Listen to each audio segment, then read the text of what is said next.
الطريقة مفيدة جدا خاصة للي عندهم مزارع حيوانات يقومون بفصل الخراف أو الماعز الصغيرة عن أمهاتها.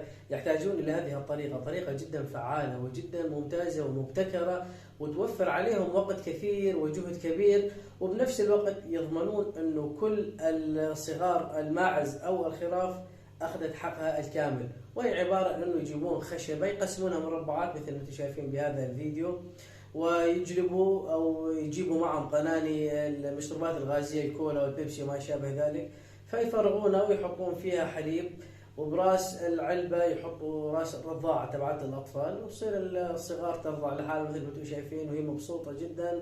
والدليل على انه مبسوطه هي تحرك بذيلها. سبحان الله، الماعز الصغير الماعز لما يشرب حليب من امه او لما ياكل حتى يعبر عن انه مبسوط ورضيان بهذه العمليه، تلاقونه يحرك ذيله بهذه الحركه اللي قاعد تشوفونها، حركه سريعه، فيدل على انه مبسوط ورضيان والامور تمام بالنسبه له.